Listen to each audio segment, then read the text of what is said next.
Quanto será que renderia 100 mil em fundo imobiliário? O que é que você precisa saber para conseguir montar uma boa carteira com esse investimento? Será que esse mesmo valor no imóvel não traria mais retorno? Muita coisa, né? A gente vai descobrir tudo isso nesse vídeo. A gente vai fazer simulação, comparação. Eu quero que você saia daqui preparado para fazer uma boa escolha, para investir nesse tipo de investimento de uma forma muito tranquila. Sempre que o assunto é investir no mercado imobiliário, tem certos investidores que ficam perdidos e não conseguem enxergar certas oportunidades. E acaba imaginando que o jeito de você conseguir ter retorno dentro desse mercado é da forma tradicional. É tendo um imóvel para vender, é tendo imóveis para alugar, ou seja, se eu não tiver propriedade, eu não tenho investimento desse tipo. E quando lembram dos fundos imobiliários, acaba perdendo o bonde, perde uma oportunidade e depois se arrepende. É para esse tipo de galera que esse vídeo foi feito. O que é que acontece? Por que eu falo isso? Em períodos em que a taxa de juros está alta, que é o que a gente está vivenciando, o investidor parece que fica tomado pelo medo. Ele esquece de qualquer outra opção e a cabeça dele é só renda fixa. É só CDB, é só caixinha, porquinho. Ele esquece que existem outras oportunidades sem ser no rendimento, e sim no preço. Pois é, nesse tipo de contexto, o fundo imobiliário sai ganhando.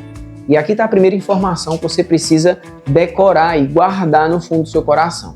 Sempre que os juros estiver altos, sempre que a taxa Selic estiver alta, fundos imobiliários vão estar sendo negociados num preço menor, entendeu? Sempre isso vai acontecer, ok? Segunda informação importantíssima, seu like. Deixa o like no vídeo, galera. Aproveita essa pausa que a gente está dando aqui para você conferir se você está inscrito. Tem muita gente que assiste vídeo, não está inscrito. Já tem gente que não quer perder nenhum vídeo e esquece que tem que se inscrever. Então faz isso agora. Se você está me vendo pela primeira vez, aqui o objetivo é ensinar você a investir sem burocracia, sem linguagem difícil, de uma forma muito tranquila. Então faz isso agora. Toda semana tem vídeo e eu espero você aqui. Duas observações importantes antes da gente fazer qualquer conta, comparação aqui nesse vídeo. Primeiro, eu não vou explicar o que é um fundo imobiliário. Não vou falar nada sobre esse investimento. Se você não sabe o que é, vou deixar um vídeo no card, que eu nunca sei onde ele vai aparecer. Você clica, assiste esse vídeo, é uma aula completa sobre fundo imobiliário. Você aprende como é que funciona, depois você volta aqui para aprender tudo que eu tenho para te passar. Segunda informação importante.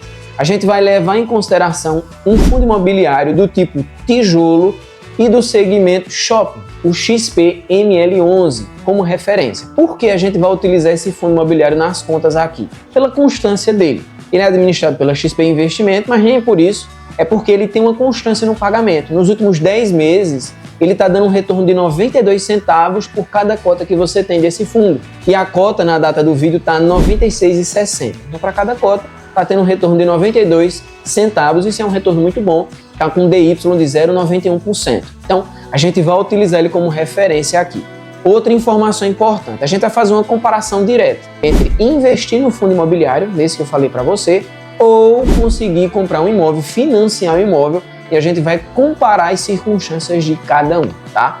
Para o nosso financiamento, como é que vai funcionar? A gente vai considerar os 100 mil e que você quer financiar mais 100 mil, ou seja, você quer comprar um imóvel de 200 mil reais. A gente vai levar em consideração que você quer pagar esse imóvel em 10 anos e a gente tem que achar uma taxa de juros média anual. Você vai ver aí na tela um gráficozinho bem bonitinho da progressão da taxa de juros para financiamento atualmente. Tá aí uma outra informação nesse vídeo que você precisa memorizar. Do mesmo jeito que a taxa Selic influencia no fundo imobiliário, influencia no seu financiamento. Taxa Selic alta eleva a taxa de juros do financiamento, ou seja, fica mais caro financiar.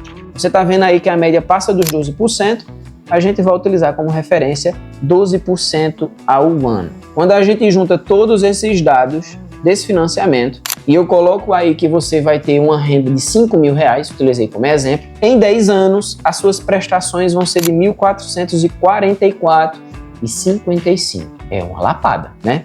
Mas você tá vendo no gráfico que tá mostrando 28% e tá verdinho. É porque é bom, Elias? Não, presta atenção. Sempre que você for entrar em um financiamento, você precisa prestar atenção em quanto essa parcela compromete a sua renda. A gente usou como exemplo que você ganha 5 mil reais, não é assim? Então, 1.444 e um quebradinho só compromete 28%, por isso que tá verdinho. Se tivesse 30% ou mais, esse gráfico ia mudar de cor, ia ficar numa cor mais quente. Ou seja, sempre que você quer financiar e a parcela passa de 30% da sua renda, Preste atenção. A parcelinha pode caber no bolso, mas isso pode comprometer você, ok? O resultado da conta tá aí para você ver. Se você tem 100 mil para comprar um imóvel e precisa financiar mais 100, você vai pagar 173. É isso aí. 73 mil só de juros para você conseguir ter o dinheiro para comprar esse imóvel. Absurdo, né? Vamos imaginar que você fez isso. Você realmente fez esse financiamento, comprou o imóvel. Pronto, ele já tem o imóvel, estou pagando as prestações, por quanto eu consigo alugar.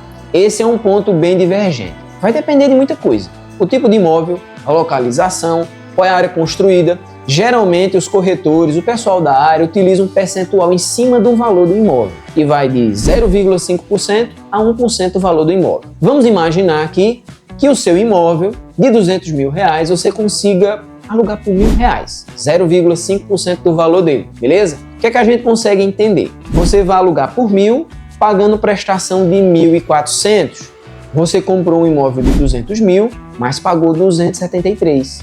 Em resumo, os 100 mil que tu queria investir, tu ainda vai ter que passar 10 anos pagando uma prestação de 400. Bronca, né? É complicado. Só depois que passar esses 10 anos é que tu vai ver realmente retorno, imaginando que esse imóvel sempre permaneça alugado, né? Lógico que durante esse período ele pode valorizar muito, você pode repassar, é uma forma de você conseguir ganhar dinheiro em cima dele. Mas vamos considerar uma situação melhor. Vamos imaginar que você tem uns 100 mil e vai conseguir comprar com os 100 mil, não vai precisar financiar. E vamos imaginar que esse imóvel, essa casinha que tu comprou por 100 mil, tu consegue alugar uns 700 conto por mês. Se você deixar esse imóvel por 10 anos já alugado, que é o mesmo período que a gente está considerando aqui, você só recupera 84% do valor investido. Você vai fazer 84 mil. E só se você permanecer com ela alugada por 12 anos, é que você consegue recuperar o valor investido. Complicado, né? Complicado.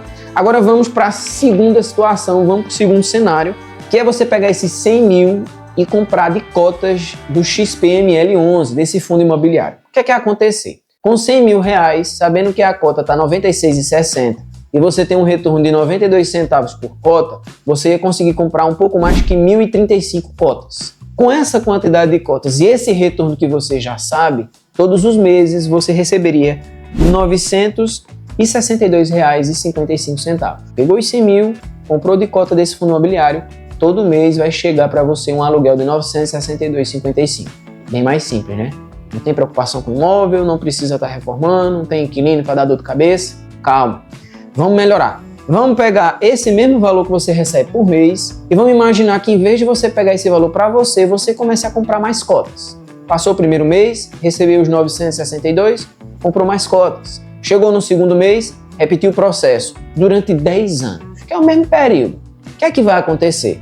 Vai aparecer na tela, só não quero que você caia da cadeira, tá? Preste atenção no que vai acontecer. Em 10 anos, reaplicando o valor, você de 1.035 cotas vai para 5.468 cotas. Você vai ter reinvestido mais de 317 mil. Ou seja, no final de tudo, depois de 10 anos fazendo esse processo, você gera um aluguel para você todo mês de R$ 4.979,96 livre de imposto, dinheiro na conta, para você usar da forma que você quer. E antes de você ficar retado aí nos comentários e vir me xingar, Elisa é contra financiamento, Elisa odeia financiamento. Não sou contra financiamento. Financiamento é uma ferramenta importante para muita gente conseguir comprar a casa própria.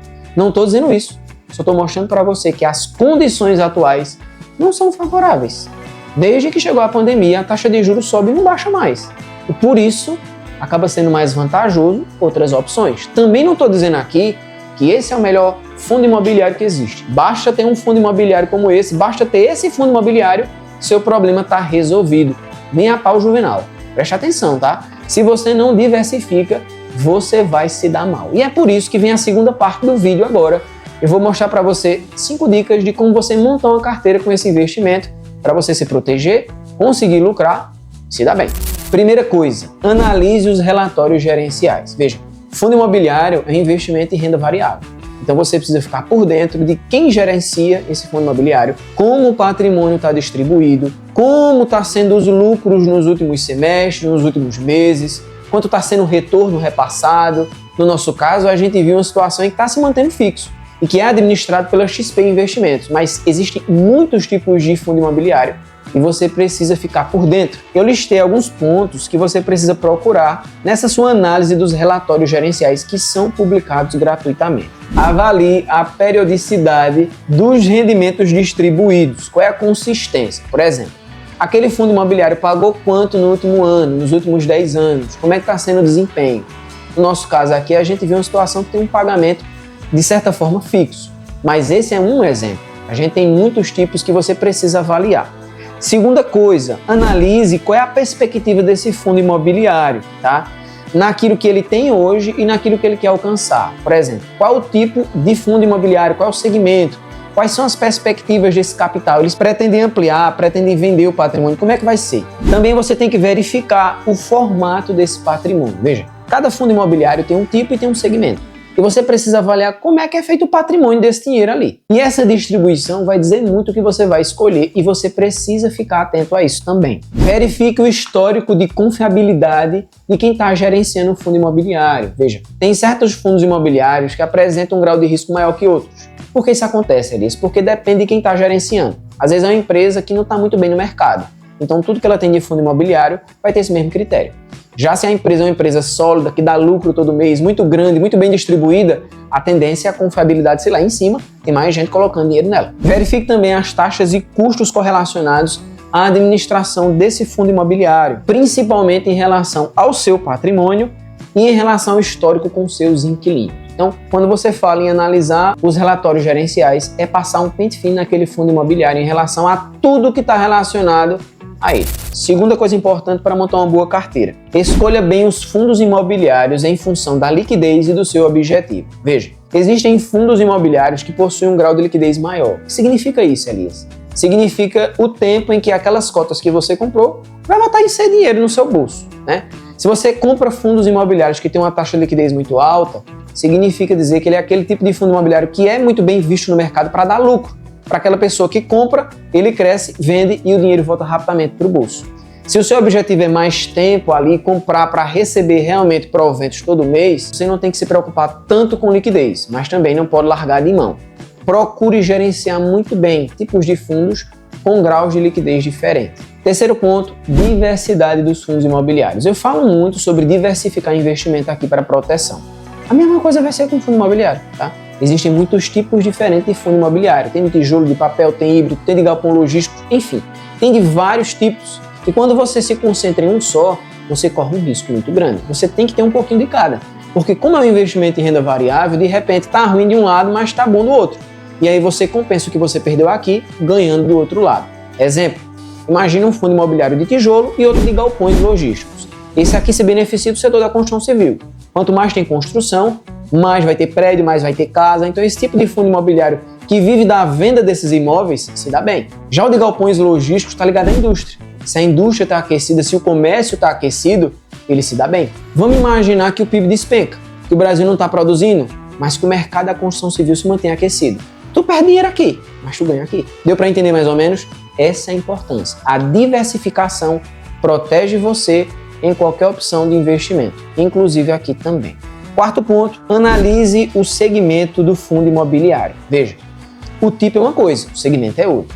E você entender o segmento, você consegue ter uma visão crítica do que está acontecendo e de como posicionar teu dinheiro. Vamos a um exemplo simples. O que a gente utilizou aqui foi o XPML11. É um fundo imobiliário de tijolo de shoppings. Mas vamos imaginar o HGLG11, que é de galpões logísticos também de tijolo. Um está ligado diretamente ao varejo, o outro à indústria. Se você entende o que pode influenciar cada um deles, você consegue escolher melhor em função do que está acontecendo na economia e diversificar melhor. Se você está vendo muito lucro no varejo, o comércio está bem movimentado, muita gente comprando, quanto mais fundo de shopping você tiver, mais dinheiro você ganha. Mas em períodos como a gente viu na pandemia, onde ninguém podia trabalhar, teve muita loja em shopping fechando. Por quê? Porque os contratos são menores. Então, se você tivesse muito fundo imobiliário em shopping, você perdia dinheiro. Mas nos galpões logísticos, os contratos são maiores. Então, a indústria não fecha no outro dia. Para que uma indústria saia de lá, existe muito mais critério. Então, você tem que entender como é que funciona para conseguir posicionar seu dinheiro da melhor forma. Quinto ponto, entenda a taxa de vacância. Uma das características que mais chama a atenção no fundo imobiliário é você não ter que se preocupar com o inquilino, né? Mas não é porque você não tem que estar na porta cobrando um aluguel que você não tem que entender como está funcionando o pagamento naquele fundo imobiliário. Esse é o chamado índice de vacância. E esse índice de vacância tem que ser muito bem interpretado, porque dependendo do tipo e segmento do fundo imobiliário, ele pode ser mais tolerável ou não. E isso tem que ser muito bem interpretado. Tem fundo imobiliário que paga muito bem, que tem uma cota barata, mas que tem um índice de vacância muito grande, ou seja, tem muita gente inadimplente. Você corre um risco de estar recebendo em um determinado momento e despencar o que você recebe. Já tem outros fundos imobiliários que pagam de forma razoável, que tem uma cota razoável em relação ao preço, mas que tem uma constância e uma vacância muito baixa. E vale a pena você ter uma certa quantidade por proteção.